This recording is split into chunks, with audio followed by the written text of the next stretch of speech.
Magandang araw po sa ating lahat mga kaibigan. Baka po first time po ninyo sa ating pong YouTube channel. Kung kayo po ay may matutunan po sa ating mga videos and tutorials mga kaibigan, ay sana naman po ay mag-subscribe ho kayo sa ating pong YouTube channel, mag-hit ng ating notification bell para po ma-notify ho tayo sa mga bago pong videos na ilalabas ho natin. So mga kaibigan, mag-enjoy ho kayo at panoorin po ninyo ang video na ito.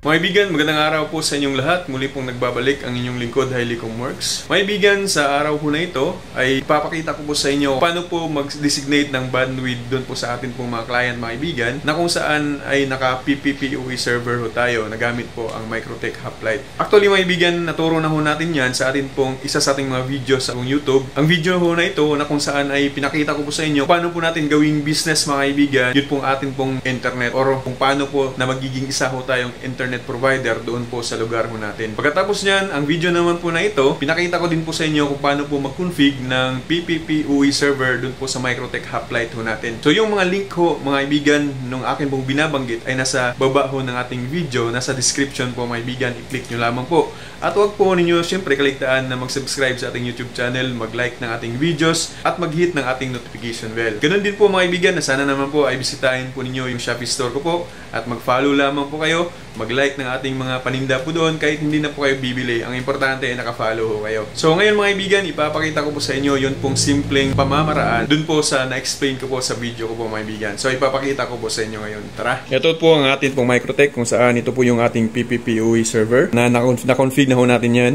Tapos ito yung gagamit ho tayo ng switch hub para kung sa ganun ay marami ho tayong magagamit mga kaibigan na port. At pwede din naman na diretso po tayo dyan pero isa lang po yung ginawa natin na PPPoE port po dyan. So ito namang isa is ito po yung client 1 ho natin kung saan ay na-config or na lagyan na ho natin ng na-designate na ho natin yung 5 Mbps dito po sa client 1. Halimbawa, meron ho tayong client na isa. So ang gusto niya is 5 Mbps. So yun yung isa-set natin dito. Nagamit po yung username at saka password na nanggaling ho dito sa atin pong server. So, ito naman pong client to natin mga kaibigan. Halimbawa, meron siyang, or bibigyan natin siya ng 10 Mbps. So, ipapakita ko po sa inyo kung paano po siya i-set up. Basta wag po nyo kalimutan dun po sa unang video natin kung paano po natin ginawa yung username at saka password. Para po ay gagana po yung atin pong mga router na kung saan ay ibabahagi or ibibigay natin sa atin pong mga client, mga kaibigan. Okay, bago ko po ipakita sa inyo, yun pong pag-setup or config ng atin pong mga routers, ay explain ko lang po muna again. So, dito po, from Ether 1, ito po yung ISP natin. Gamit ko ngayon is PLDT. Yung Ether 2 naman, yung PPPoE server natin. So, papunta po dyan sa switch natin. Kahit saan po port po dyan. Kahit saan po dyan. So, ito namang cable na ito, papunta po dito sa client 1. At yung pangalawa ay sa kay client 2 na meron pong 10 Mbps mga kaibigan. So hindi po talaga siya lalagpas ng 5 Mbps at hindi po siya lalagpas ng 10 Mbps. Kung itatanong nyo naman po mga kaibigan na kung saan ay halimbawa malayo po yung ating client, si client 1 at saka si client 2, so ano yung gagamitin natin? UTP cable pa din po ba yung ating gagamitin?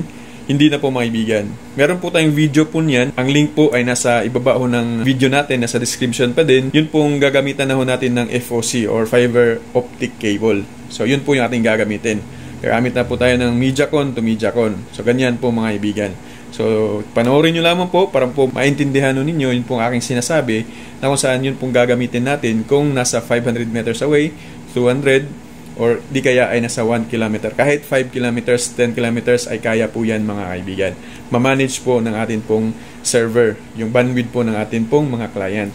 So ganun lang po ang ginagawa ng mga internet provider, mga kaibigan, para po yun pong mga plan nila sa internet is hindi po mag-aagawan ng bandwidth. So yun po ay maayos po na i-designate na mabigay po sa mga client para po ay maiwasan ho ang pag-lag or maiwasan po ang paghina ng internet mga kaibigan. So ngayon, ipapakita ko po sa inyo kung paano po natin i-set up yung username and password dito po sa atin pong router, si client 2, para magkaroon po siya ng 10 Mbps. Pero dito sa client 1 mga kaibigan, ay naset ko na po yan. So doon po tayo sa kay client 2 na 10 Mbps. So punta lamang po tayo sa computer mga kaibigan. Actually, kapareha lamang po yung atin pong gagawin sa computer at saka sa kung cellphone man po ang gamit po natin. Cellphone ko na lang po mga kaibigan yung atin pong gagamitin. Pupunta ko tayo sa ating pong SSID. Hanapin lamang po natin maibigan yung MercuSys kung hindi pa siya nakaset. So, click lang natin ang MercuSys maibigan. Tapos, punta ko tayo sa browser natin. Tatype natin sa ating pong browser smw login.net. So dito mga kaibigan, gawan po natin ng password. Kung ano po yung password na gusto natin. Lagyan ko lamang po ng 1, 2, 3, 4, 5, 6, 7, 8, 9. So confirm lang natin. Tapos click lamang po ang arrow na ito sa baba. Ayan mga kaibigan, connection type. Syempre PPPoE yung ating gagamitin.